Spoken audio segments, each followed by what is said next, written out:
ছোট্ট একটা আয়াতে কারিমা তেলাওয়াত করেছি, যে আয়াতে কারিমার তাফসীর করেছেন আল্লামা জালালউদ্দিন সুয়ুতী রাহমাতুল্লাহ আলাইহি। ওনার তাফসীরে জালালাইন শরীফের মধ্যে তাফসীরুল কোরআন মাহফিল শুনেন, কিন্তু তাফসীরুল কোরআন মাহফিলের মূল ভাঙ্গানুবাদ এবং মূল ধারাবাহিকতা বোঝার চেষ্টা করেন।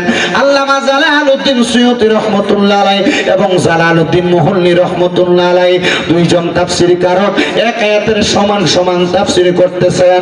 আমি আল্লাহ তাআলার কোরআন থেকে পড়েছি, বিসমিল্লাহির রহমানির রহিম, ওয়া নুনাজ্জিলু মিনাল কুরআনি মা হুয়া শিফাউ ওয়া রাহমাতুল লিল জোরে কন্যা সুবহানাল্লাহ। তাআলা ঘোষণা করেন অনুনাসিলু মিনাল কুরআনি, এবং আমি কোরআন নাজিল করেছি, মারহাবা কইতেন না, মা হুয়া শিফাউ, আল্লাহ তাআলা এটাকে শেফা হিসেবে মানে রোগের নিরাময়কারী হিসেবে, ওয়া রাহমাতুল লিল মুমিনিন, কাদের রোগের নিরাময়কারী হিসেবে, মুমিনদের রোগের নিরাময়কারী হিসেবে আল্লাহ তাআলা কোরআন নাজিল করেছেন। ও মুসলমান, কোরআন কেমনে মুমিনের জন্য নিরাময়কারী? এবার রাসূল সাল্লাল্লাহু আলাইহি ওয়াসাল্লাম বলে, ও জগতের বান্দার দলেরা, ও জগতের উম্মতের দলেরা, যখন তোমরা আল্লাহ তাআলার কোরআনের দিকে তাকাইবা, তোমাদের যে কোনো রোগের কথা স্মরণ হইলে আল্লাহ তাআলার কোরআনে তোমাদের সকল রোগের চিকিৎসা আছে। এবার আপনারা বলেন, আল্লাহ তাআলার কোরআনে আমাদের সকল রোগের শিফা আছে না নাই? আরো জোরে কোন আছে না নাই? ও বাবা, আমরা সমাজে কত ফতোয়া, হুজুররা দিয়া কোরআন খতম করান যাইতো না, হুজুররা দিয়া সাফা খতম করান যাইতো না, এত রকমের খতম নাকি হুজুররা বাইর করছে। কিন্তু কোরআনের ভিতরে অনেকগুলো আয়াত আছে, যে আয়াতগুলো পয়রা পয়রা কোন অসুস্থ ব্যক্তির সামনে যদি একটু ফু দেওয়া হয়, আল্লাহ তাআলা কোরআনুল কারীমের আয়াতের বরকতে দুনিয়ার ওই অসুস্থ মানুষটারে শেফা দান করে দেয়। আর উলামায়ে কেরাম এটার নাম দিয়েছে শাফা খতম। আপনারা হয়তো জানেন, ও বাবা, কোরআনুল কারীমের কতগুলা কোরআনের আয়াত পড়ে, কিন্তু এর মধ্যে সর্বশ্রেষ্ঠ একটা সূরা হইল, যে সূরাটার নাম হলো সূরাতুল ফাতিহা। ওই সূরা ফাতিহার একটা না, দুইটা না, তিনটা না, আল্লাহ তাআলার কোরআনুল কারীমের সূরা ফাতিহার 19টা অর্থ হয়, 19টা অর্থ হয়। সূরা ফাতিহার 19টা অর্থের মধ্যে একটা অর্থ হইল উম্মুল কোরআন, উম্মুল কোরআন মানে কোরআনের মা। আর একটা অর্থ হইল আয়াতুশ শিফা, সূরা ফাতিহার একটা অর্থ হইল মানে রোগ নিরাময়ের সূরা। যদিও কখনো আলেম না পান, বলে হুজুর আলেমদারে দিয়া তাইলে কি লাগা আয়াত পড়ায়, আমরা ফললো তো ফাটতাম। আরে বেটা, মনে রাখবা, উলামায়ে কেরাম হলো দুনিয়ার জমিনের মধ্যে ওমাইয়াকশাল্লাহু মিন ইবাদিহিল উলামা, দুনিয়াতে সবচাইতে বেশি আল্লাহকে ভয় করে আলেমরা। জোরে কোন সুবহানাল্লাহ।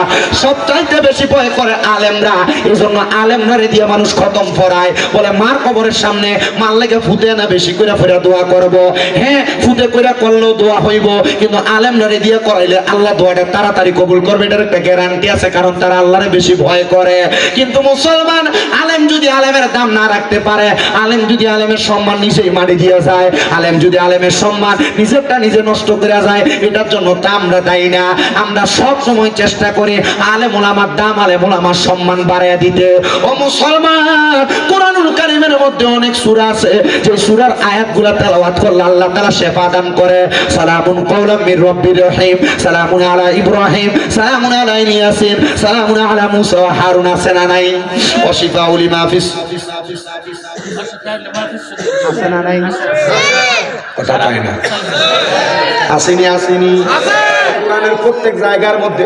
কেন মিয়া কথা কয় না? যে কিতেছে এটা হচ্ছে আমার পুরো হোমনা দিয়ে আমার একটা ফাঁকলা বক্ত প্রত্যেকে সিসি ক্যামেরা নেই, বনিয়ার সর, বনিয়ার সর।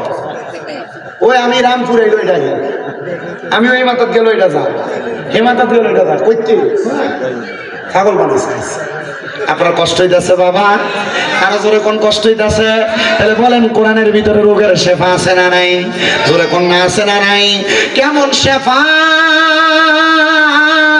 রাহমাতুল লিল আলামিন নবী শিখিয়ে দে উম্মত, আল্লাহ তাআলার কোরআন যখন তোমরা তেলাওয়াত করবা, এমন ভাবে তেলাওয়াত করবা যেন আমার আল্লাহ তাআলা তোমাদের মনের পুঙ্খানু ছোট বড় সব গুনাহ মাফ করে দেয়, তোমাদের আশা পূরণ করে দেয়, তোমাদের মনের বেদনাগুলো আল্লাহ তাআলা শুইনা নেয়।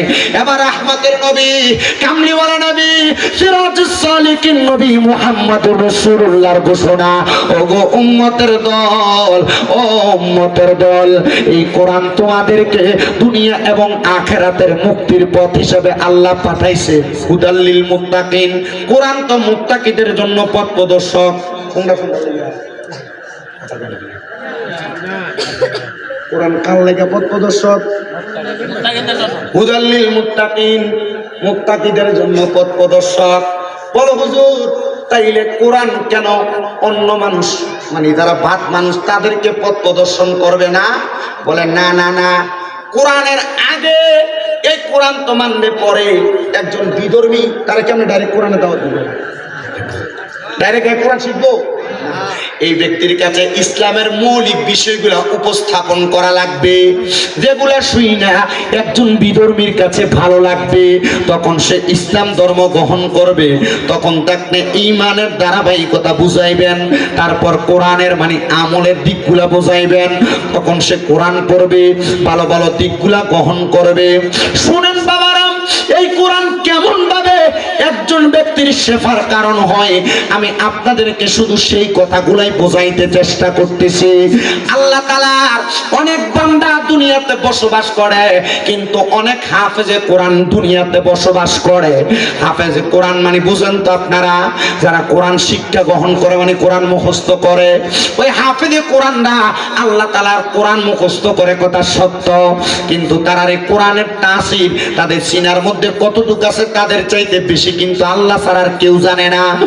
একদিন দামেস্কের জমিনের মধ্যে একজন হাফেজে কোরআনের সিনার মধ্যে কোরআন আছে কথা সত্য, উনি চিন্তা করলেন আমার পেটের মধ্যে বড় ব্যথা হওয়ার কারণে আমার মাথাটা এমন অবস্থা হয়ে গেছে, আমি পাগল পাড়া হয়ে গেলাম, কোনো ওষুধে আমার কাজ করে না, আমি কোনো জায়গায় গেলে এই ওষুধ দিয়ে আমার পেটের রোগটা শেফা হয় না। এবার আমি শুনতে পাইলাম আমাদের এলাকার মধ্যে নাকি একজন হক্কানি ওলি আছেন। ও বাবা, আল্লাহর ওলির দরবারের ভিতরে মাসির ফতোয়া দেওয়া যায়। আরে বাবা, নবী যখন দুনিয়াতে ছিলেন, নবীজি দুনিয়া থেকে রওজা মুবারকে যাওয়ার আগে দুনিয়ার জমিনের ভিতরে এই দুনিয়াতে মাসির যে ফতোয়া মারে আপনার কাছে, এগুলা তো আপনারা বুঝাই দিয়ে গেছে গা, আপনারা এরপরে আর বুঝার মতো আপনি চিন্তা করতেছেন আর কইছে এটা সহি, এটাই সহি, এটাই সহি না। আরে বাবা, মাসালওয়ালা এই ব্যক্তিগুলা তো আল্লাহর ওলি, এই ব্যক্তিগুলা তো হক্কানি। কিন্তু হ্যাঁ, আরেকটা কাহিনী আছে, আপনার এই অত্র অঞ্চলের ভিতরে বিভিন্ন জায়গায় মাজারের ভিতরে আছে না, আল্লাহর ওলির নাম দিয়ে মাজারের ভিতরে বেদি দিয়ে নাম করে, এলাকা ওই এরা বন্ধ করে। কথা ঠিক আছে? কথা ঠিক আছে নি? মাজার মানে গান বাজনা তো, মাজার মানে আল্লাহর ওলির দরবার মানে গান বাজনার জায়গা না। আল্লাহর ওলির দরবার মানে তরিকত, শরীয়ত, হাকিকত, মারফত সব শিক্ষা গ্রহণের জায়গা। সুবহানাল্লাহ নাই তো? সুবহানাল্লাহ নাই তো? আরে গৌসে পাক আব্দুল কাদের জিলানীর দরবারে বেরিয়ে গান কইতো না, খাতা করিবেন আমাদের দরবারে বেরিয়ে গান কইতো না, এখনো কয় না। হযরতে বাহাউদ্দিন নকশবন্দির দরবারে বেরিয়েট গান কইতো না, এখনো কয় না। মুজাদ্দেদ আল ফেসানির দরবারে এখনো বেরিয়েট গান কয় নাই, ভবিষ্যতে কইতো না। মনে রাখেন বাবা, মনে রাখেন, মাথায়ও রাখেন, আল্লাহর ওলিরা মানুষকে সত্য ধর্ম এবং দিন শিখাইতে আসে। তো আল্লাহর ওলিরা হক, এই আল্লাহর ওলিদের ওসিলা দিয়ে যখন আমরা দোয়া করি, তখন আমরা কাছে ওসিলা কই ফেলি। ওসিলা দিতে কে কইছে? ডাইরেক্ট আল্লাহর কাছে যাবি। ওসিলা দিতে আল্লাহ কইছে, আল্লাহর কোরআন ওয়াবতাকু ইলাইহিল, আল্লাহ নিজে বলতেছে ওসিলা তালাশ করার জন্য। আমরা আল্লাহর কথা মানি। বলেন কার কথা মানি? ওসিলাকে আমার কথা না, আল্লাহর কোরআনের কথা। আমরা আল্লাহর কোরআনের কথা মানি। আমি সবরে জিগান, আমি সব আসি মানে আমি কত পুকুরে জিগান, আমি মিশা কথা বলে দিতেছি। আল্লাহর কোরআন বলে ওসিলা দেওয়ার জন্য। ওসিলা কাট দিবেন? হক্কানি রব্বানি ব্যক্তিদের ওসিলা দিবেন। কথা কোন না, হক্কানি রব্বানি ব্যক্তিদের ওসিলা দিবেন। কেমন ওসিলা দিবেন? এবার ওই হাফেজে কোরআন বলতেছে আমার পেটের মধ্যে বড় পীড়া, দামেস্কের জমিনে বড় মাপের আল্লাহর ওলি, ওই আল্লাহর ওলি ওনার দরবারের মধ্যে কত মানুষ আসা যাওয়া করে, কত মানুষ আসা যাওয়া করে। ওই মানুষগুলা আল্লাহর ওলির কাছে যায় কত রকমের কথা বলে, কিন্তু বাবার আপনারা মনে রাখবেন সব সমস্যার সমাধান করে দেয় কি? ধরে বলেন না কে? আল্লাহ করে দেয়, কিন্তু আল্লাহর ওলিরা সামান্য ওসিলা মাত্র। ও বন্ধু, হাফেজে কোরআন বলে আমি নিয়ত করলাম, মনে মনে চিন্তা করলাম আমার পেটের মধ্যে তো এত ব্যথা, আগামীকালকে সকালবেলা আমি বাড়ির মধ্যে যায়া আল্লাহ তাআলার কোরআন তেলাওয়াত করব। এই কোরআন তেলাওয়াত করলে আল্লাহ তাআলা যদি এই আল্লাহর বলির ওসিলায়, আল্লাহর বন্ধুর ওসিলায় আমার পেটের পীড়া, আমার পেটের ব্যথা যেন আল্লাহ ভালো করে দেয়। ওই ছাত্র হাফেজে কোরআন উনি বলেন আমি আল্লাহর বন্ধুর মাজারের সামনে, মাকবারার সামনে দাঁড়ায়া দাঁড়ায়া আল্লাহ তাআলার কোরআন তেলাওয়াত করলাম।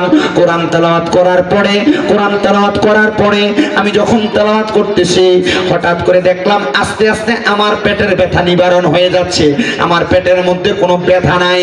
আমি বাড়িতে চলে গেলাম, যাওয়ার পরে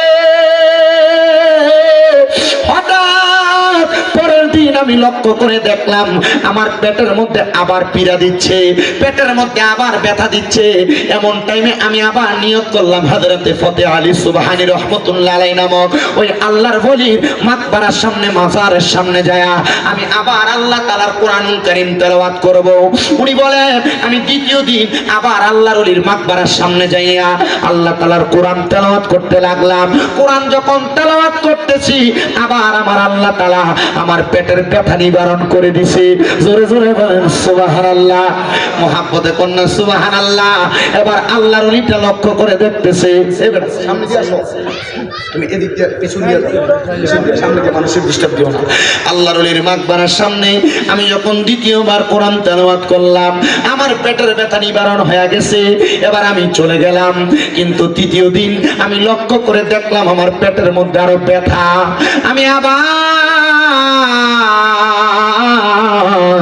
আল্লাহর ওলির মাকবারার সামনে দাঁড়ায়া দাঁড়ায়া আল্লাহ তাআলার কোরআন তেলাওয়াত করা শুরু করলাম।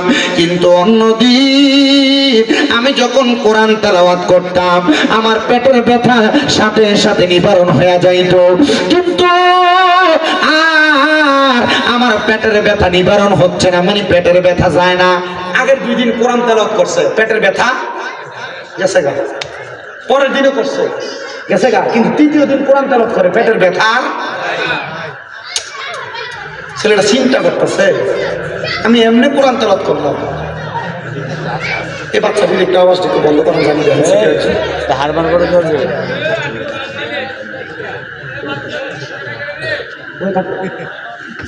আবার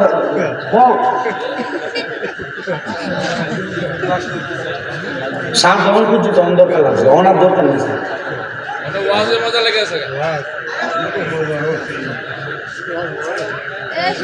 প্রথম দিন কোরআন তেলাওয়াত করছে, পেটের ব্যথা কি হয়ে গেছে। দ্বিতীয় দিন করছে, তখন পেটের ব্যথা, কিন্তু তৃতীয় দিন কোরআন তেলাওয়াত করে পেটের ব্যথা আর যায় না, পেটের ব্যথা। অন্যদিন যে পরিমাণ কোরআন তেলাওয়াত করতো তার চাইতে 4 ডবল কোরআন তেলাওয়াত করে ফেলাইছে, কিন্তু পেটের ব্যথাই যাইতেছে না। ছেলেটা ডাক দিয়ে বলে আমি আরো বেশি কোরআন তেলাওয়াত করতে লাগলাম, আমার পেটের ব্যথা নিবারণ হয় না। আমি যখন কোরআন তেলাওয়াত করতেছি আবার আমার পেটের ব্যথা নিবারণ হয় না, আমার মাথাটা একটু গরম হয়ে গেছে। আমি এমন টাইমে ওই আল্লাহর ওলির মাকবারার পাশে, মানে মাজারের পাশে, কবরের পাশে আমি একটা বেত দেখা এটা হাতের মধ্যে নিয়া আল্লাহর ওলির মাজারের উপরে, মাকবারার উপরে আমি ঠাস ঠাস করে 3টা বাড়ি মারছি। 3টা বাড়ি মারছে, 3টা বাড়ি মাইরা আমি রাগান্বিত হয়ে হাতের বেতটা নিয়া আমি সামনের দিকে যাইতেছি। হাইরে যখন আমি সামনের দিকে যাই দেখলাম আমার চোখের সামনে একজন ব্যক্তি দাঁড়ায় গেছে। ওই ব্যক্তির শরীরের কাপড়গুলা এলোমেলো, দেখতে তত সুন্দর লাগে না, যেটা আমরা পাগল মনে করি। একবারে পাগলের মতো আমার সামনে দাঁড়ায় গেছে। আমি জিজ্ঞাইলাম কে আপনি, পরিচয় কি গো, আপনার পরিচয় কি? উনি ডাক দিয়া কয় আমার পরিচয় জানা লাগবে না রে হাফেজ সাহেব। এত রাগান্বিত, হাতের মধ্যে বেত নিয়ে যাও কই? বলে পেটের মধ্যে বড় ব্যথা, সামনে তাইকা সরো, নচেত এই ব্যাট দিয়া তোমারে আঘাত করব। এবার পাগলা ডাক দিয়া কয়, তুমি মনে করছো কবরের উপরে বাড়ি দিয়া বাচ্চা গেছো আর আমারে বাড়ি দিয়া বাচ্চা যাইবা? না না না, বাঁচতে পারবা না। হাফেজ সাহেবকে আমি এমন কথা শুই না থমকে গেলাম। আমি আর তার সাথে কথা বাড়াইলাম না। আমি বললাম, আমি যে কবরে বাড়ি দিছি কেউ তো দেখেন নাই, আপনি দেখলেন কেমনে?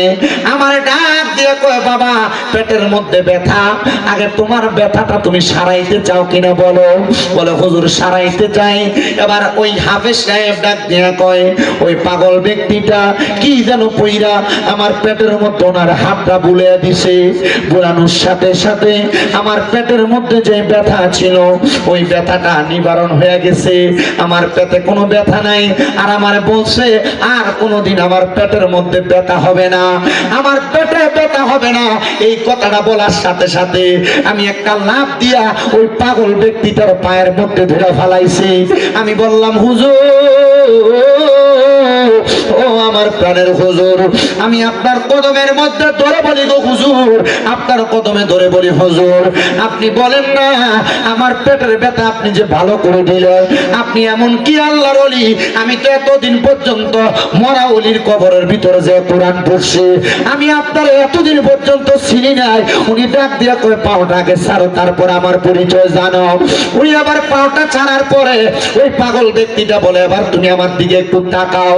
এই তাকাও কথাটা বইলা ওই পাগল ব্যক্তিটা পিঠের মধ্যে থেকে পিছন দিক থেকে ফিরা, পিঠের উপর থেকে কাপড়টা ফিরে দিয়া ডাক দিয়ে কই, তাকায় দেখো তো আমার পিঠের মধ্যে কয়টা দাগ দেখা যায়?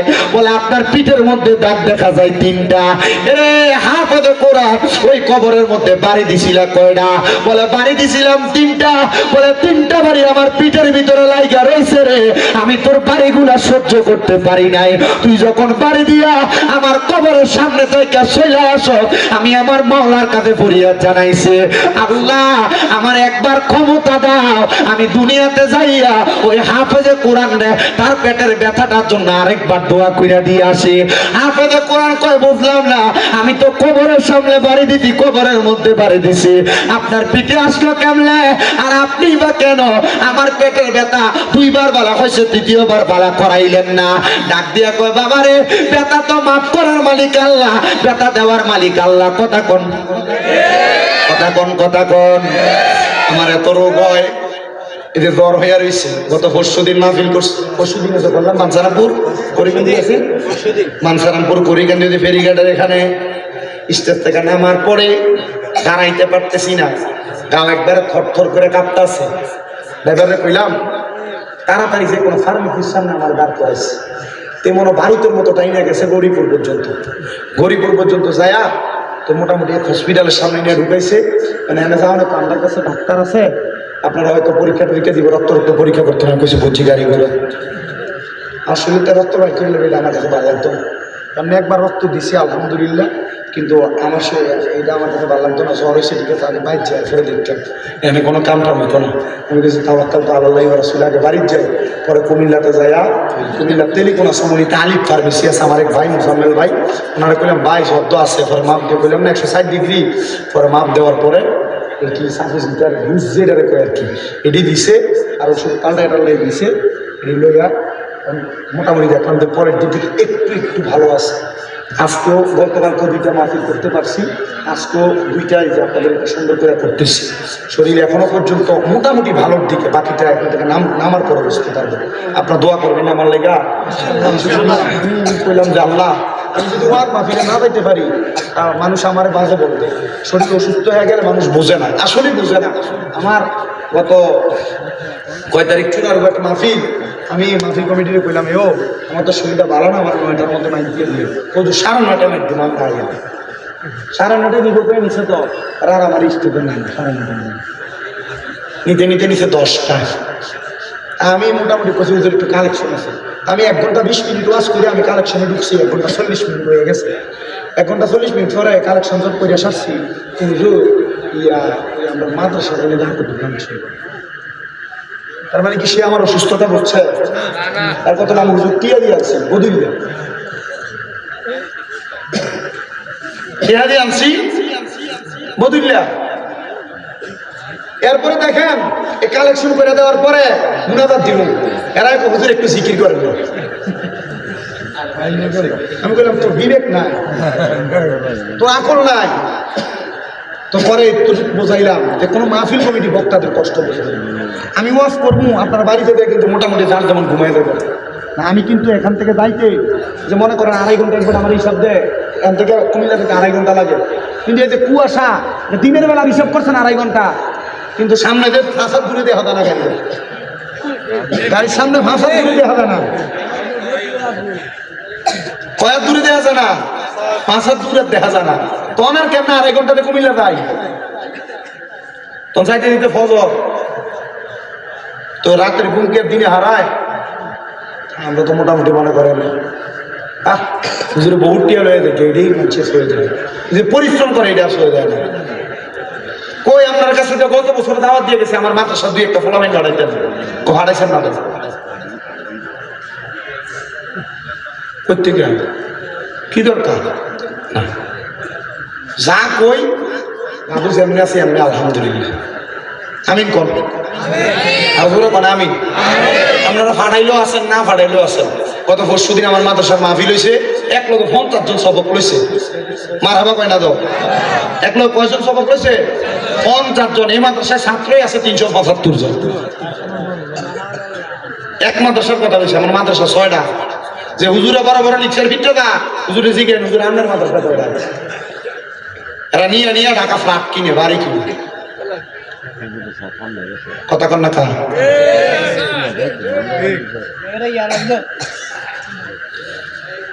আপনার কষ্ট দিতেছে না তো? আমি আপনারা আর বেশিক্ষণ কষ্ট দিতাম না। কয়টা বাজে? 11টা বাজে মাত্র। আল্লাহ কবুল করো। একটু দরুদ শরীফ পড়েন। সালাতুন ইয়া রাসূলুল্লাহ, সালামুন ইয়া হাবিবাল্লাহ, আলাইকুম সালাতুন ইয়া রাসূলুল্লাহ, সালামুন ইয়া হাবিবাল্লাহ। মদিনার মাটি যদি হইতাম, নবীজিকে বুকের মাঝে রাখিতাম। সালাতুন ইয়া রাসূলুল্লাহ, সালামুন ইয়া হাবিবাল্লাহ, আলাইকুম সালাতুন ইয়া রাসূলুল্লাহ, সালামুন ইয়া। হাফেজে কোরআন একটা ডাক দিয়া কয়, পাগল পাগল,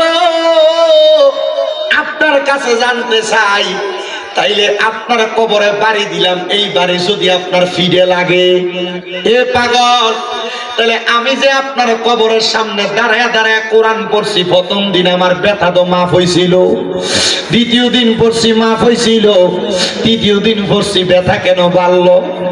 পাগল একটা ডাক দিয়া কয়, কোরআনে হাফেজ, ব্যথা দেওয়ার মালিক আল্লাহ, নেওয়ার মালিক আল্লাহ, বাড়াইয়া দেওয়ার মালিক আল্লাহ, কমাইয়া দেওয়ার মালিক আল্লাহ। হাফেজ সাহেব, প্রথম দিন যখন তুমি আমার কবরের সামনে দাঁড়ায় দাঁড়ায় কোরআন পড়ছ, তোমার কোরআন তেলাওয়াতটা আমি কবরের বাসিন্দার কাছে বড় মায়া লাইগা গেছে। আমি ওই সময় আমার আল্লাহর কাছে কইছি, আল্লাহ তার কোরআন তেলাওয়াতটা যে এত সুন্দর, আল্লাহ তার কোরআন তেলাওয়াতের বরকতে তুমি তার পেটের ব্যথাটা ভালো করে দাও। আমার আল্লাহ তাআলা তোর পেটের ব্যথা ওই দিন ভালো করে দিছে। কিন্তু আজকে গত এর পরের দিন যখন একই সময় হয়েছে, আমার মনে ওই তোর কোরআন তেলাওয়াতের আওয়াজটা বাজতেছিল। আমি আল্লাহরে কইছি, আল্লাহ ওই ব্যক্তিটার পেটের মধ্যে আরেকটু ব্যথা বাড়াইয়া দিয়া দেখো না, সেনি আরেক বাড়াইছে আমার কবরের সামনে কোরআনটা পড়ে। আমার আল্লাহ তোর পেটের পেটের ব্যথা বাড়াইয়া দিছে, তুই যখন কোরআন পড়ছস আমি আল্লাহরে দোয়া করছি, আল্লাহ এবার আপনি আবার তার পেটের ব্যথাটা আবার বাড়া কমাইয়া দেন। আমার আল্লাহ দোয়া কবুল কইরা তোমার পেটের ব্যথা কমাইয়া দিছে। যখন তুমি তৃতীয় দিন আমার কবরের সামনে কোরআন পড়ছো, আমি যখন তোমার কোরআন তেলাওয়াত শেষ হয়ে যায় আমি আমার আল্লাহর কাছে দোয়া করছি, আল্লাহ আপনি তার পেটের ব্যথাটা আরেকটু বাড়াইয়া দেন, সে যেন আমার কবরের সামনে আরেকটু বেশি করে কোরআন শরীফ পড়ে। আল্লাহ আপনি আরেকটু বাড়াইয়া দেন, সে যেন আমার কবরের সামনে একটু বাড়াইয়া কোরআন শরীফ পড়ে। হায় রে, তুমি যখন আরেকটু বাড়াইয়া পড়ছো, তুমি যখন কোরআন তেলাওয়াত আবার শেষ করো, আমি আবার আমার আল্লাহর কাছে কইছি, আল্লাহ আপনি তার পেটের ব্যথাটা আরেকটু বাড়াইয়া দেন, সে যেন আরেকটু আমার কবরের সামনে কোরআন তেলাওয়াত পড়ে। কিন্তু আমি বুঝছি না রে, তুই যে এই কোরআন তেলাওয়াত করতে করতে বিরক্ত হয়ে যাবি, রাগান্বিত হইয়া আমার কবরের উপর আঘাত করবি। তার মানে বোঝা যায় আল্লাহর ওলিদের কবরের উপরে আঘাত করলেও এটার ব্যথা আল্লাহর ওলিরা পায়। কথা কন্যা ঠিক কিনা? অনেক মুনাফিকেরা, অনেক বেঈমানেরা গত কয়েকদিন সরকার পতনের পরে দেখছেন নি আপনারা, জানি না মাজারের মধ্যে হামলা চালাইছে, আল্লাহর ওলির মাজার ভাঙতে গেছে। আরে অনেক মানুষ এটার বিরোধিতা করছে, আমি কিন্তু বিরোধিতা করছি না। আমারে যখন কেউ কই হুজুর দেখছেন নি এরা তো যায় যায় মাজার ভাঙ্গালায়, আমি কইছি বেশি করে ভাঙতো ক, বলে হুজুর মা এটা কেমন কথা ক, আমি কইছি এরা মাজার ভাঙতে গেছে, মাজার কিন্তু ভাঙছে না। কই হুজুর কেন গো? আমি কইলাম এরা তো মাজার ভাঙতে দেয় শুধু উপরের ইট পাথরটি সরাইছে, এরারে কইয়া দেখো 3.5 হাত মাটির তল পর্যন্ত যাইতে যাইয়া দেখবো ওই জায়গার মধ্যে মাজারওয়ালা যিনি শুয়ে রইছে রে, তাজা আল্লাহর ওলিরা শুয়ে রইছে। আরে কেউ শেষ পর্যন্ত ভাঙ্গে নাই, উপর দিয়া ভাঙ্গা ভাঙ্গা চলে আসছে, রাতের অন্ধকারে সোরার মতো যায় যায় ভাঙছে। ঘোষণা দিয়া যদি সুন্নিরার আল্লাহর ওলির মাজার ভাঙতে যাইতো, আল্লাহর কসম সুন্নিরাও তাদেরকে প্রতিহত করত। মনে রাখবেন আমার আল্লাহর নবী ঘোষণা করে, আল্লাহ তাআলা হাদিসে কুদসির মাধ্যমে জানিয়ে দেয়, মান আদালি ওয়ালিয়ান ফাকাদ আযামতুহু বিল হারব। আমার আল্লাহর বন্ধুদের সাথে যারা দুশমনি করে, আল্লাহর ওলিদের সাথে যারা বেয়াদবি করে, আমার আল্লাহ কয় আমি আল্লাহ নিজে তার লগে যুদ্ধের ঘোষণা করি। এবার আপনারা বলেন বাবারা, আল্লাহর ওলির লগে বেয়াদবি করলে যদি আমার আল্লাহ যুদ্ধ ঘোষণা করে, আল্লাহর লগে যুদ্ধ করার ক্ষমতা দুনিয়ার কোনো মানুষের আসেনি রে বাবা, নাই নাই নাই। আল্লাহর লগে যুদ্ধ করতে যাইবা, আল্লাহর লগে যুদ্ধ করতে গেলে ফেরাউনের নমরুদের মতো জুতার বাড়ি খেয়ে মরা লাগবো। মা কথা কয় না খা, ফেরাউনের মতো নীল নদের পানির ভিতরে সুবা খেয়ে মরা লাগবো। এই জন্য আল্লাহর ওলিদের লগে তোমরা কোনোদিন বিয়াদবি কইরো না, পারলে মানবা, না পারলে দূরে দূরে থাকবা। কিন্তু যখন তুমি কোনো আল্লাহর ওলিদের সঙ্গে বিয়াদবি করবা, আমার আল্লাহ তাআলা ডাইরেক্ট তোমার দুনিয়া এবং আখিরাতের মধ্য থেকে তোমারে কাটিয়ে রাখবে। এই জন্য আমার পর্দার অন্তরালের মা ও আমার বাবারা, আমি যেই জন্যই কোরআনুল কারীমের মর্যাদার বয়ানটা করতেছিলাম, আপনারা বেশি বেশি করে কোরআন তেলাওয়াত করবেন। আপনারা অনেকে কত দোয়া করেন, আমার আল্লাহ তাআলা আপনারা দোয়া কবুল করে না। এই কথা বল না, কত দোয়া করেন দোয়া কবুল করে না। এর মধ্যে দোয়া কবুল না হওয়ার কারণ হলো 3টা। কয়টা? ধরে কোন না কয়টা? দোয়া কবুল না হওয়ার কারণ হইল 3টা। 1 নাম্বার হালাল খানা ফেটে যায় না, 2 নাম্বার আমরার ভিতরে ইখলাস নাই, ইখলাস মানে খোদাভীতি নাই আর কি, ইখলাস নাই। 3 নাম্বার আমরার ভিতরে ইহসান নাই, মানে মানুষের প্রতি মায়া মোহাব্বত, মায়া মমতা নাই। এই জন্য আমরা দোয়া দিয়ে আল্লাহর কাছে কবুল হয় না।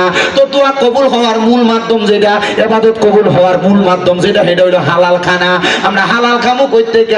আমরা সমাজের ভিতরে দিয়ে সুদ খোরের অভাব নাই, কথা কন না কেন? আমরা হালাল খামু কই থেকে? আমরা সমাজে ঘুষখোরের অভাব নাই। আপনারা আবার ঠিক ঠিক কইতাছেন, এদিকে ধরে নিয়ে আপনারা মসজিদের সভাপতি বানান, এদিকে ধরে নিয়ে আপনারা মসজিদের সেক্রেটারি বানান, এদিকে ধরে নিয়ে আপনারা এলাকার হদ্দার বানান, এদিকে ধরে নিয়ে আপনারা হাদ্দার মাতাব্বর বানান। কথা কয় না? আসেনি?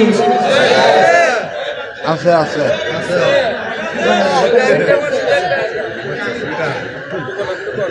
যদি কয় আমরা সুৎকা সভাপতি মানে সুৎকা, মসজিদের সাত ডালা দিয়ে দিছে বেটা, মসজিদের রডটি দিছে লাগে বেটা সভাপতি। কথা কেন বেটা দিয়ে এলাকার বেটার ঘুষখোর, বেটা দিয়ে মানুষের জমি দখল করে খা, বেটার মসজিদে সেক্রেটারি বানিয়েছিস কা? না, মসজিদে টাইলস দিছে বেটা। কথা কন না কা? আছে না নাই? ছি।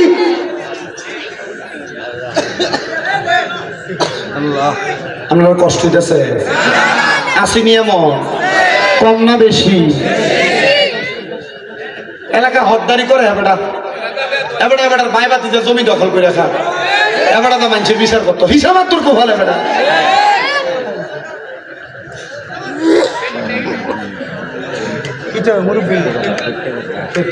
সত্য কথা বলে ওই এমন আছে না নাই? মানুষের জমি দখল করে মানুষের বিচার করতো হত্যা। আমার সাধনে বয়ে বয়ে দেখবে লম্বা লম্বা কথা এই সুটকুর আর সত্যি করে তোর আর করে নুরা।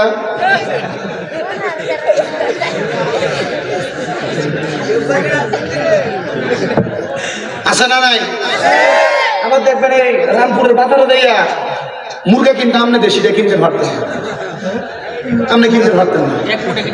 এবারে মুরগার দাম 3000, এবারে প্রায় 3500 মধ্যে কেউ আমরা 3000 তো বেচাইলে কষ্ট হয়ে দেবো। আমার ইচ্ছে হয়েছে আধা মনে 1 মানে কিনে না ঠিক আছে। এই প্রত্যেকে আছে কথা কয় না? আছে না নাই? আছে না নাই? আবার আপনার এলাকার ভিতরে সাধনে বলে এটির পক্ষে কথা কর, এক কাপ চায়ের লোভে, এক কাপ চায়ের লোভে এটির পক্ষে কথা।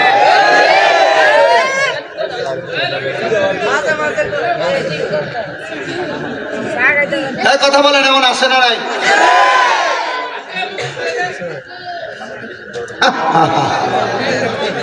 কি জবাব দিব?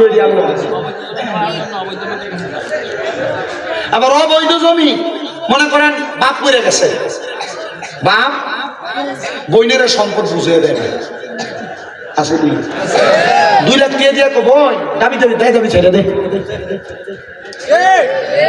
বড় ভাই মরে গেছে, ভাই বাতিদের জমি বুঝিয়ে দেয় না, এমন সিটার নাই আপনার এলাকায়?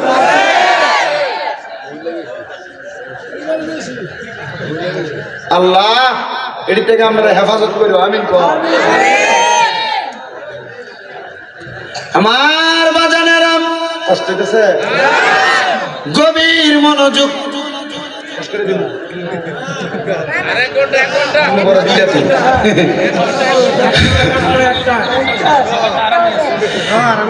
আমার তো আরাম না, আমার তো বেড়া। আমার বাজানেরা গভীর মনোযোগ দিয়ে বয়ানটা শ্রবণ করবেন, তাইলে দোয়া কবুল হওয়ার যে সত্য, এমন হারাম খাওয়াইনারা হাজার দোয়া করলে দোয়া কবুল করত, কথা কোন কবুল করত।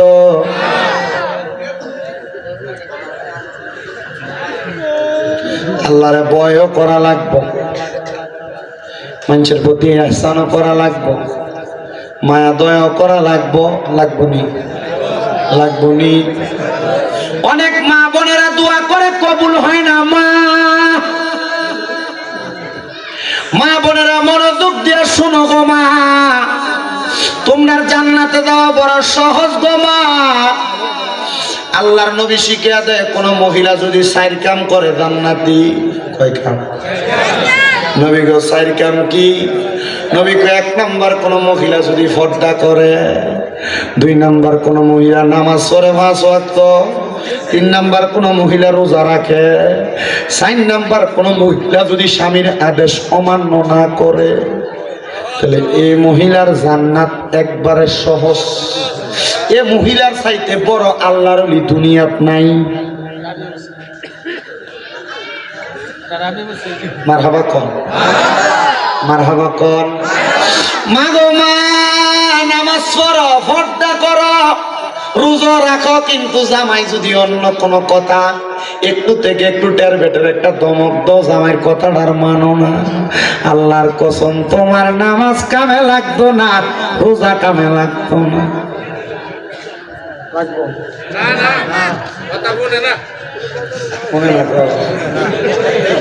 দিনের বেলা তকরা করে, রাত্রেবেলা অন্যদিকে মুখ ফিরে রাখে। অন্যদিন বাচ্চা থাকতো 1 মাসে, জামাই বউ এক লগে ঘুমাইতো, যেদিন ঝগড়া হয়ে দিন বাচ্চা মাঝখানে, অন্যদিন কি তো আপনার কষ্ট হইতেছে। এবারে এবারে কই যা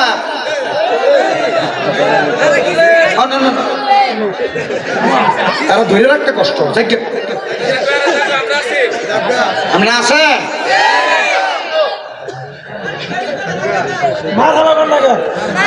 না তোমার হবে বেটা কইয়াতে মুর্শিদ ভাইয়ে আরো জোরে কোন মার হাওয়া।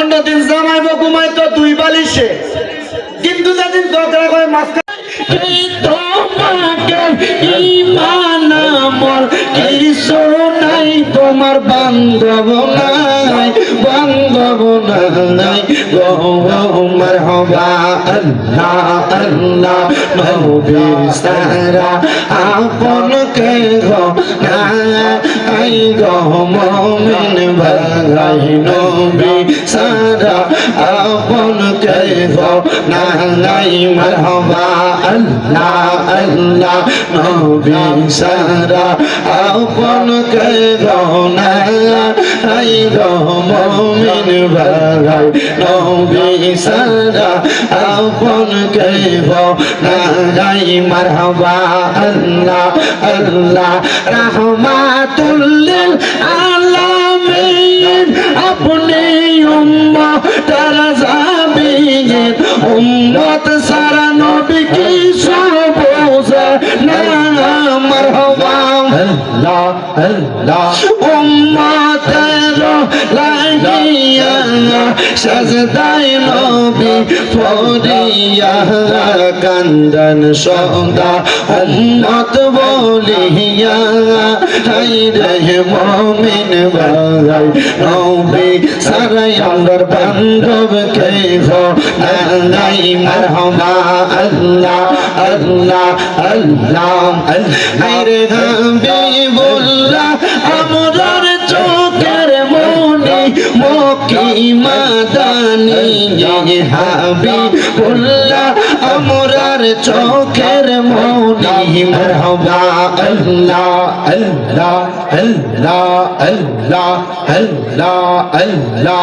হাবিবুল্লাহ আমরার চোখের মনি মক্কি মাদানি হাবিবুল্লাহ আমরার চোখের মনি মারহাবা আল্লাহ আল্লাহ পাইতে চাইলে আল্লাহকে পাইতে হবে রাসূলকে পাইতে হবে যত আউলিয়াকে মারহাবা আল্লাহ আল্লাহ পাইতে চাইলে মওলার দিদার পাইতে হবে নবীর দিদার পাইবা যত আল্লাহ তাআলার ওলি মক্কি মাদানি হাবিবুল্লাহ আমরার চোখের মনি মারহাবা আল্লাহ আল্লাহ আল্লাহ আল্লাহ ইলাহা ইল্লাল্লাহু মুহাম্মাদুর রাসূলুল্লাহ সাল্লাল্লাহু আলাইহি ওয়াসাল্লাম। জবান বন্ধ রাখবেন না, মুহাব্বতের আওয়াজে উচ্চ কণ্ঠে জোরে জোরে পড়েন আলহামদুলিল্লাহ। করেন ঘর থেকে রোগবালা মুসিবত ছাড়ে না। আরে ছাড়বো কেমনে মা? আপনি তো আপনার জামাইয়ের মন খুশি রাখতে পারছেন না। কথা কন আমার বাবারা, আমার বন্ধুরা, ও পর্দার অন্তরালের মা বোনেরা, দোয়া কবুল হওয়ার মূল মাধ্যমের ভিতরে আরেকটা মাধ্যম, স্বামীর মনটারে খুশি রাখা লাগবো। স্বামীর মনটা যদি অখুশি রেখে আপনি রাত্রবেলা ঘুমান, আমার আল্লাহর আযাবের ফেরেশতারা আপনারে লানত দিব। মহিলারা স্বামীর আদেশ মানতে চায় না, স্বামী তাদেরকে কত রকমের আদেশ করে শুনতে চায় না, কিন্তু আল্লাহর নবী বলে কোন মহিলা তাদের স্বামীর আদেশ ছাড়া বাবার বাড়ি তো যাইতে পারবে না। কিন্তু বাবার বাড়ি দূরের কথা, বেটি পুরা হুন্ডা বাজার ঘুরে চলে গেছে, জামাইয়ের খবরও থাকে না। 3 বছর দাবাত দিতেন না, দিলে কি তৈব?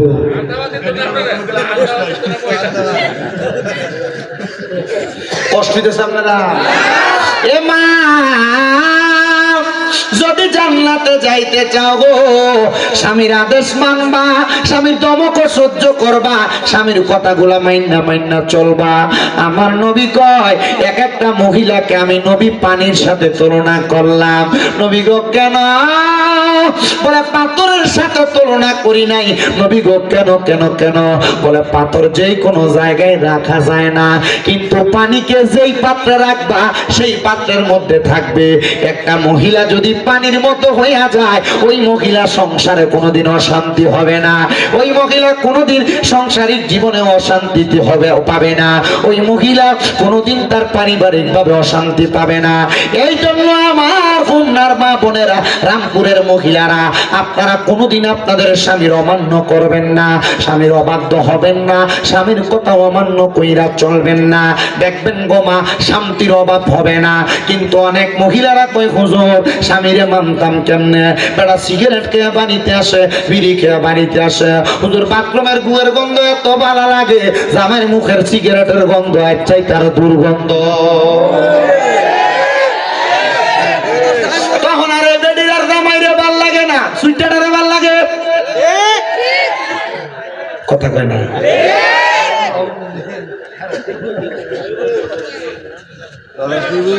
আপনার মুখের ভিতরে দুর্গন্ধ, ফসা গন্ধ। আপনার বউ আপনার রাত্রবেলা গেলে আপনি পাশি দিয়ে শুইবে কেমন? আপনি আমার বিড়ি ভালো লাগে না তখন। আর এটা বন্ধ করুন লাগবো না। আল্লাহ দোহাই লাগে, যে পোলা পান অথবা যে ভাইয়েরা সিগারেট খায় এরা জিজ্ঞাসা করে দেখেন শিক্ষক কার কাছে। এরকম একদিন আমার এক ভাইবে কইছিল কোন রকম একটা টান দিয়ে দেওয়া অবস্থা, এই একদিন কোন রকম একটা টান দিয়ে দেওয়া অবস্থা তারা বানাইছে।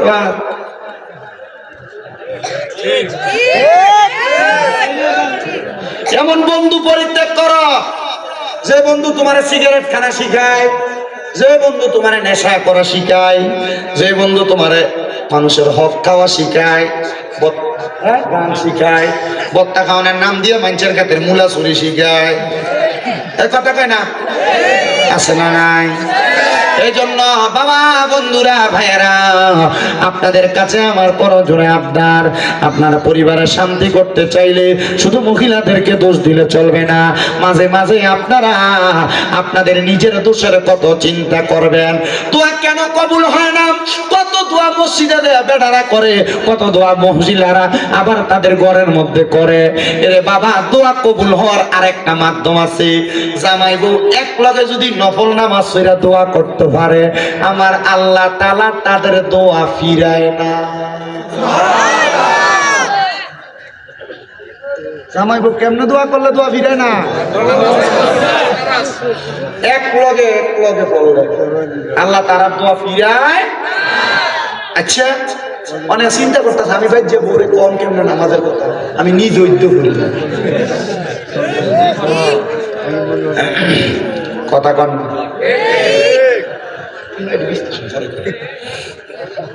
ঠিক আছে নি?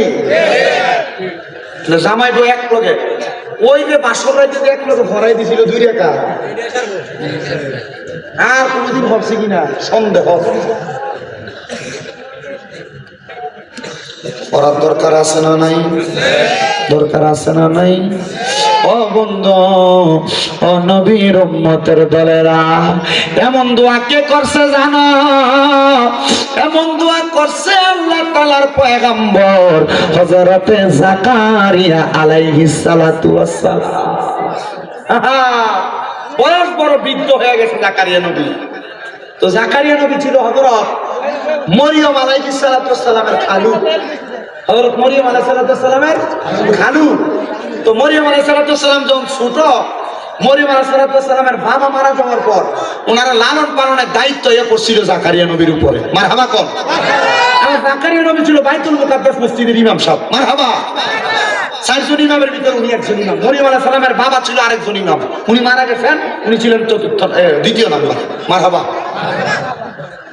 হযরত জাকারিয়া পয়গম্বর মরিয়ম আলাইহিস সালাম রে কোলে পিঠে করে মানুষ করার পরে যখন মরিয়ম আলাইহিস সালাম বড় হয়ে গেছে, জাকারিয়া পয়গম্বর আমার আল্লাহর কাছে দোয়া করে, আল্লাহ আমার মরিয়ম এখন আর আমার কাছে নাই গো আল্লাহ, আল্লাহ তুমি যদি আমার একটা ইবাদিকা সলিহিন নেক সন্তান দিতা, তাহলে আমি জাকারিয়া নবীর মনের আশাটা পূরণ হইতো, আমার কলিজা ঠান্ডা হইতো। জাকারিয়া নবী দোয়া কইরা কানতে কানতে বাড়িতে গেছে, চোখের পানি মুছতে মুছতে। জাকারিয়া নবীর স্ত্রী জাকারিয়া নবীরে দেখা ডাক দিয়ে কই, স্বামী গো এমন ভাবে কান্না করতেছেন, কান্না করার কারণটা কি জানতে চাই। ডাক দিয়ে কই, স্ত্রী এমন ভাবে কান্না করার কারণটা তুমি জানতে চাও? আমি কান দিয়ে আল্লাহ যেন আমার একটা সন্তান দেয়। বলে কেন? কারণ একটা সন্তানের দোয়ার কারণে আল্লাহ তাআলা মা বাপরে মাফ কইরা দেয়। হায় রে আপনি না নবী, আপনারা কি লেগে মাফ করা লাগবো নি? কয় না রে না, সন্তানের প্রতি মায়া কোন মা বাবার নাই? অনেক পোলাপান মনে করে মা বাপ সন্তানকে বেশি বেশি এখানে সেখানে গেলে বারবার ফোন দিয়া দিয়া কয় তাড়াতাড়ি বাড়িতে আয়, এটা এমনি কয় না রে। মা বাপ চিন্তা করে পুত্রানি ওই জায়গায় বেশিক্ষণ থাকলে কোনো বিপদ হইয়া যায়, পুত্রানি ওই জায়গার মধ্যে বেশিক্ষণ থাকলে কোনো বিপদে পড়া যায়। সন্তান মাঝে মাঝে মা বাপ এই কথা বললে তুমি মা বাপরে ধমক দিয়া কও, কিছু হইতো না, আমি আইতাছি, রাহো রাতে ফোনটা কাইটা দাও। না না না, মনে রাখবা যারার মা বাপ নাই এরারে কেউ ফোন দিয়া খবর লয় না, এরারে ফোন দিয়া কেউ খোঁজ খবর লয় না। এজন্য আবদার জানাই রে ও আমার রামপুরের বাবারা, মা বাপ যদি তোমরা এমন ফোন দিয়া খবর লয়, আম্মা আব্বারে কখনো তোমরা ধমক দিও না। এমন অনেক সন্তান তো আছে মা বাপ যদি কোনো বিষয় বুঝিয়া কইতো চায়, সন্তান ধমক দিয়া বয়ালায়, কয় তুমি বয়া তাও তুমি বুঝো না। আরে তারা বুঝে না, তুই ফুতে বুঝো, মা বাপের মতো তুমি ফুতে বেশি বুঝো না। আম্মা আব্বা বুড়া হইয়া গেলে এদের থেকে পরামর্শ নিবে, এদেরকে অবহেলা করে চলবা না। মনে রাখবা বুড়া মানুষের এক বুদ্ধি তোমার 10 বুদ্ধিও তোমার কারাইতো না। এজন্য সবার কাছে আমার আবদার, বৃদ্ধ মা বাবারে অবহেলা করিস না, বৃদ্ধ মা বাপরে বড় মায়া করবি, আদর যত্ন করবি। হযরত জাকারিয়া নবীর স্ত্রী ডাক দিয়ে কই, স্বামী আপনি যদি আমারে বলেন গো, আমরা স্বামী স্ত্রী দুইজন মিলে আল্লাহর কাছে দোয়া কইরাম। এতদিন তো আপনি বাইতুল মুকাদ্দাসে দোয়া করছেন, আমি আমার ঘরে বইসা দোয়া করছি, আজকে রাত্রবেলা আমরা স্বামী স্ত্রী দুইজন বইসা দোয়া করব, দেখবেন দোয়া কবুল করব। অনেক মহিলারা সন্তান হয় না, আমি বলবো স্বামীরে নিয়ে একসাথে রাত্রবেলা তাহাজ্জুদ নামাজ পড়বা, দেখবা আমার আল্লাহ তাআলা সন্তান দান করব। অনেক মহিলাদের ঘরের মধ্যে বরকত হয় না, আমি বলবো জামাইরে নিয়ে এক লগে ঘরের মধ্যে নামাজ পড়বা। অনেক মহিলারা ঘরের মধ্যে রোগ বালা মুসিবত ছাড়ে না, আমি কমু জামাইটারে নিয়ে একসাথে নফল নামাজ পড়বা, ঘরের ভিতরে রোগ বালা মুসিবত থাকবে না, তোমরা নামাজ আর দোয়ার বরকতে আল্লাহ তাআলা সব দূরে দিব। এবার আপনারা বলেন আল্লাহর নিয়ামত অর্জনের জন্য স্বামী স্ত্রী একটাই কে করে ইবাদত করার দরকার আছে না নাই? জাকারিয়া নবীর স্ত্রী এবং জাকারিয়া নবী একসাথে দোয়া করে, দোয়া করার পরে আল্লাহ তাআলা জাকারিয়া নবী এবং ওনার স্ত্রীর দোয়া কবুল করে ফেলছে। আল্লাহ তাআলা বাণী পৌঁছায় দেয়, জাকারিয়া তোমাদেরকে একটা সন্তান দেওয়া হবে। জাকারিয়া নবীকে আল্লাহ সন্তান দিতা তো দিতা, আরো আগে দিতা, কিন্তু এখন আমার বয়স বৃদ্ধ বয়স, তুমি আমার সন্তান দিবা। আলহামদুলিল্লাহ। এ জাকারিয়া যখন সন্তান দেই নাই বলছি দেব না, তখনও বলতা আলহামদুলিল্লাহ, আবার এখনো কো আলহামদুলিল্লাহ। আল্লাহ তাআলা জাকারিয়া নবীরে খুশি হয়ে একটা ছেলে সন্তান দান করছে। বাবা কইলেন না, ছেলে সন্তান দান করার পরে জাকারিয়া পয়গম্বর আল্লাহ তাআলার কাছে দোয়া করছি। জাকারিয়া নবীর ছেলেটা আস্তে আস্তে বড় হয়েছে, 7 বছর। কয় বছর? জাকারিয়া নবীর ঘর দুইটা, একটা ইবাদতখানা আর একটা হলো আলাদা সাইডের মধ্যে ইবাদতের জায়গা, একটা ইবাদতখানা আর একটা নিজে থাকার জায়গা। জাকারিয়া নবী বলে সন্তানের 7 বছর বয়স, আমি আমার থাকার ঘরের মধ্য থেকে রাত্রবেলা বের হওয়ার পর রাতে আর ঘরে যাই নাই, আমি আমার ইবাদতখানার মধ্যে ইবাদত করতে করতে সময় কাটিয়ে দিছি। দেখবেন সকালবেলা ঘুম থেকে ওইটা সন্তানেরা বাবারে না দেখলে মাঝে মাঝে কান্দে। ছোট মানুষ কান্দে না, কান্না করে। তো জাকারিয়া নবীর সন্তান ঘুম থেকে জাগ্রত হইয়া জাকারিয়া নবীর সন্তানও কান্দে, মা আব্বাজান কোথায়? মা জননী দেখা দিতে তোমার আব্বাজান ওই ঘরের মধ্যে। এবার মা জননীর কথা শুনি না 7 বছরের ছেলে হাঁটতে হাঁটতে ঘরের মধ্যে প্রবেশ করলেন। এবার জাকারিয়া নবীর সন্তান জাকারিয়া নবীর কাছে যা দেখতেছে ওই ঘরের মধ্যে জাকারিয়া নবী নামাজের সেজদার মধ্যে মাথা ফালাইয়া রাখছে। সন্তান জাকারিয়া নবীর বাবরি কাটা চুলগুলার মধ্যে ছোট মানুষ তো বোঝে না, দুই আলগি দিয়া তুলছে আর তাকায়া দেখে জাকারিয়া নবীর চোখগুলা বড় বড় লাল হয়ে গেছে আর চোখগুলা দিয়া বায়া বায়া পানি পড়তাছে। ছেলে জিগায়, আব্বা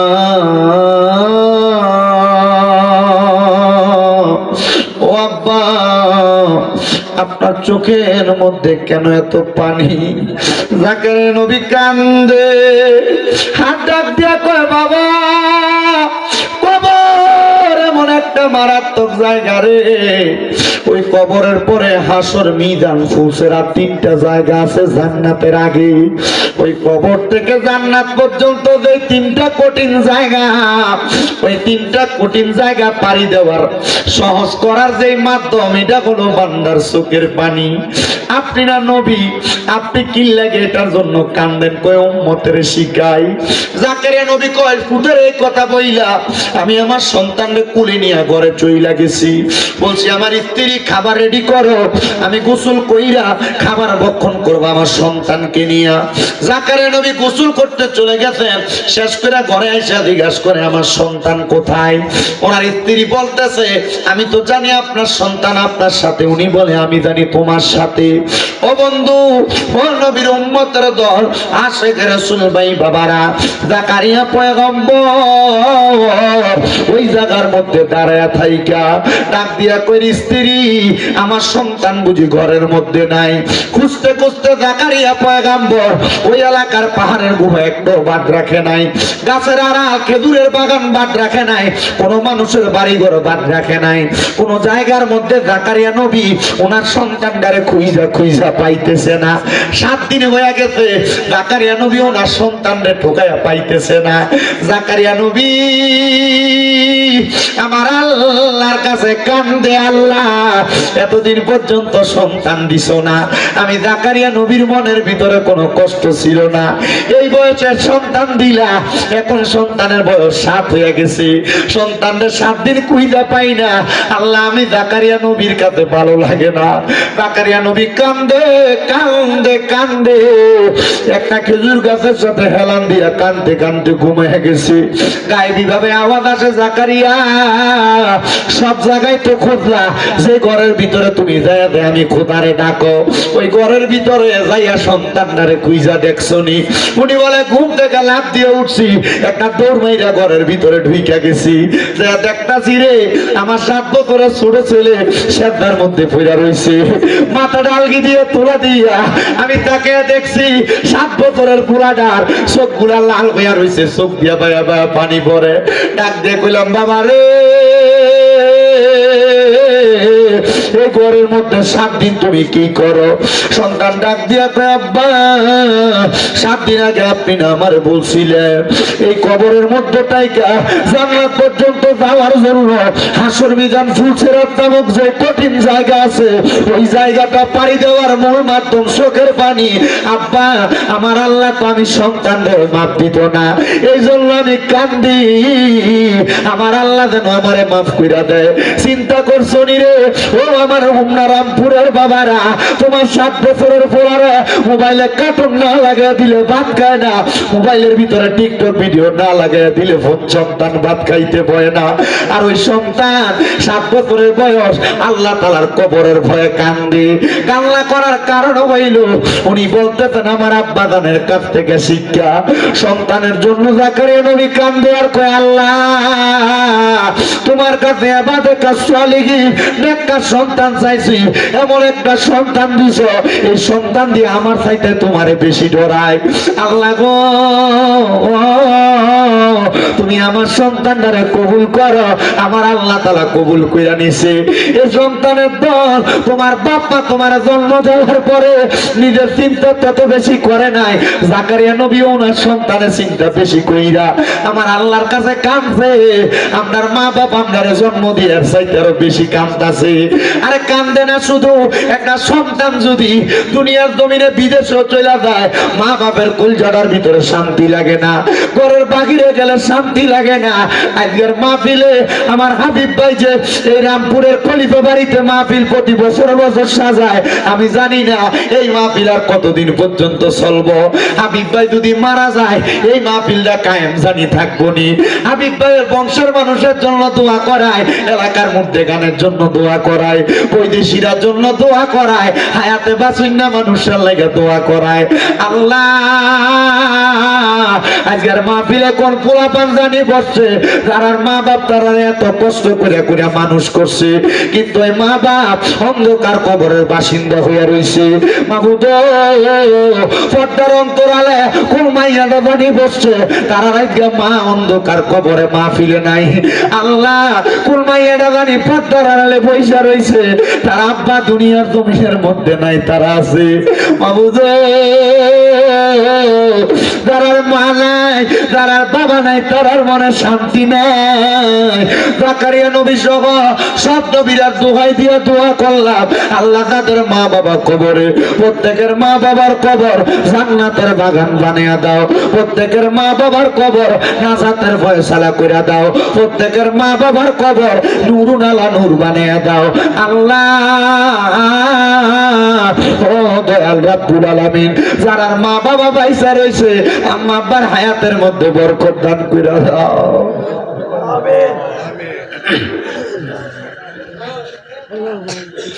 হে আমার কুমিল্লা হোমনার রামপুরের বাবা, যদি কেউ ওই মা বাপরে কষ্ট দিয়া থাকো, আল্লাহর দোহাই আমি সব মাহফিলে কই তারার কাছে দেয়া মাফ চাইবা, নচেত আমার ওয়াজ শুনা তোমার কোনো লাভ নাই। যদি এরা বাদনা দিয়া থাকো, আল্লাহর দোহাই আমি সব মাহফিলে কই তারার কাছে মাফ চাইবা। এরা বাদনা দিয়া ওয়াজ মাহফিল শুনলে কোনো লাভ হবে না। অনেক মহিলারা শ্বশুর শাশুড়িরে কষ্ট দেয়, মনে রাখবা গো মা, যতদিন শ্বশুর শাশুড়িরে মা বাবার মতো মনে না করবা শান্তি পাইবা না। আল্লাহ ও দয়াল আল্লাহ, আমরা প্রত্যেকের দোয়া কবুল কইরা নাও, আমরা প্রত্যেকের দোয়া কবুল কইরা নাও, আমরা প্রত্যেকের দোয়া কবুল কইরা নাও। আল্লাহ জাকারিয়া নবীর সন্তান যেমন ভাবে কান্নাকাটি করছে, মাবুদ রে ও দয়াল আল্লাহ, আমাদের সবাইকে ওই কবরের কথা চিন্তা কইরা কইরা কান্না করার তৌফিক দান করো। কাইন্দো রে বাবা কাইন্দো, কেন জাননি আমার নবী কয় দুনিয়াতে যেই ব্যক্তি দৈনিক মাত্র 20 বার মরণের কথা স্মরণ করবে, ওই ব্যক্তি যদি ওই দিন মারা যায়, আমার আল্লাহ তারে শহীদের মর্যাদা দিয়া দেয়, আমার আল্লাহ তারে শহীদের মর্যাদা দিয়া দেয়। আল্লাহ দুনিয়ার জমিনের মধ্যে আমাদেরকে মরণের প্রস্তুতি নেওয়ার তৌফিক দান করো। শ্বশুর বাড়িতে যাও, মিষ্টি নিয়ে যাও, ফল ফ্রুট নিয়ে যাও, কিন্তু একবার চিন্তা করো ওই কবরের বাড়ির মধ্যে যে যাইবা, কি সামান রেডি করছো? কবরেরও তো কিছু সামানের দরকার আছে রে আব্বা। আমি আগেই বলছিলাম কবরের সামান হইলো ঈমান আর আমল, এগুলা নিতে পারবা, কবরে শান্তি পাইবা। দোয়া করবা আল্লাহ যেন আজকের মাহফিলের উসিলায় সব কবরবাসীরে মাফ করে দেয়। আল্লাহ তাআলার কাছে সেই ফরিয়াদ জানাই, আল্লাহ যেন নবীজির উসিলায় আজকের মাহফিল কবুল আর মঞ্জুর করে নেয়। আসলেন নবী এই জরাতে রহমত বরকত নিয়ে, চলুন সবাই তাজিমে সালাম দেই ওই নবীর ইয়া নবী সালাম আলাইহি।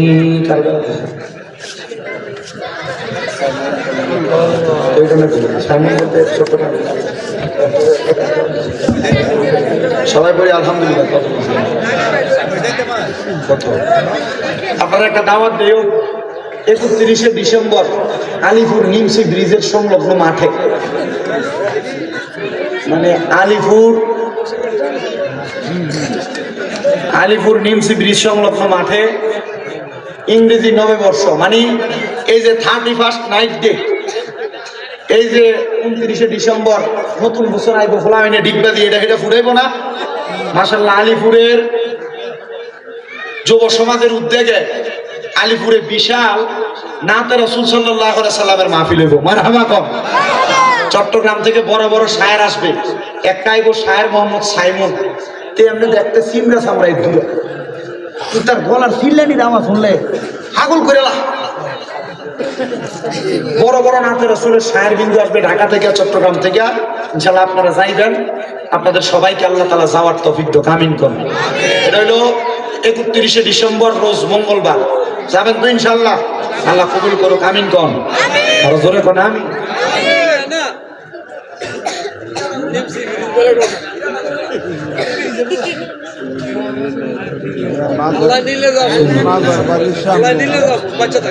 তোর ক্ষেত্রে ওই দিকে আবার তুই যাবি, আল্লাহ তো তোর ক্ষেত্রে ওই দিকে অনুষ্ঠান আচ্ছা, আরেকটা দাওয়াত দেই।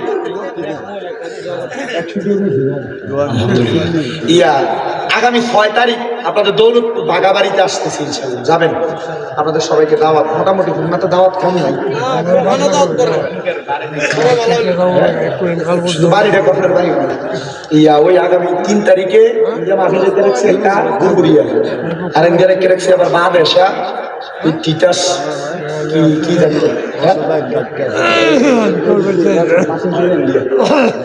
আবার আগামী 11 তারিখ এরপরে 7 তারিখও আবার মুরাদনগর বাঙ্গুরা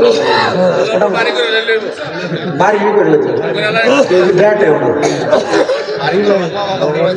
ওই ওনার মাসালা ফরজ নামাজের 2 রাকাত সুন্নত বাড়ি থেকে ফইরা আইসা আজান দেওয়া সঠিক হইব কিনা আমার শোনেন।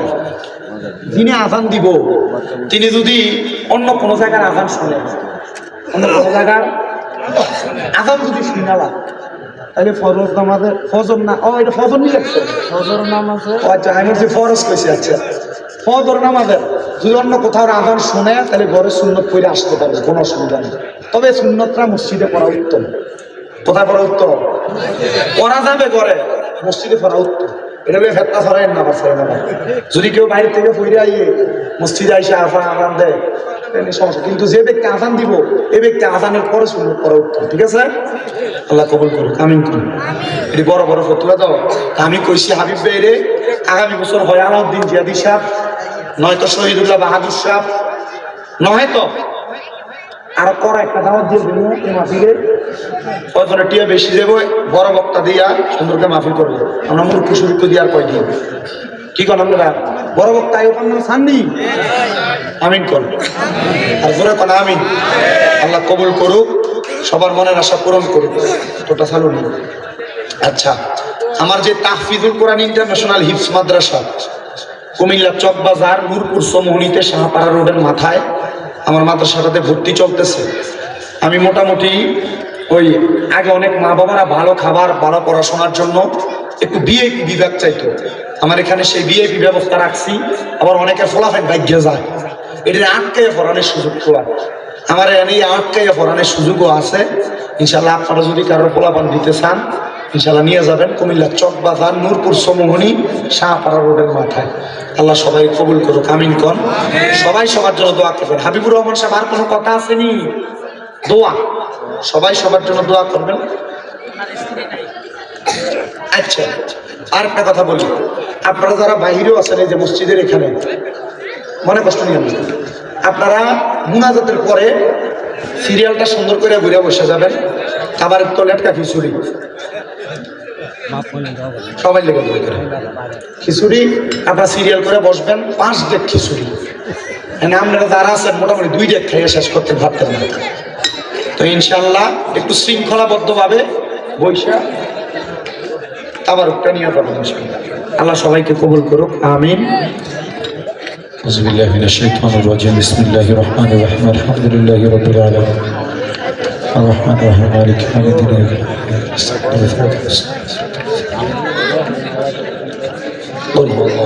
الله الصمد لم يلد قل هو الله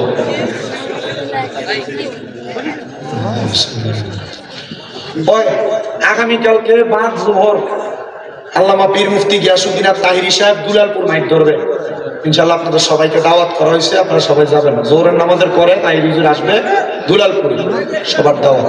ঠিক আছে, আল্লাহুম্মা আমিন আল্লাহুম্মা আমিন। আলহামদুলিল্লাহি রাব্বিল আলামিন। আসসালাতু ওয়াসসালামু আলা রাসূলিহিল কারীম। রব্বানা আতিনা ফিদ দুনিয়া হাসানাতাও ওয়া ফিল আখিরাতি হাসানাতাও ওয়া কিনা আযাবান নার। মাবুদ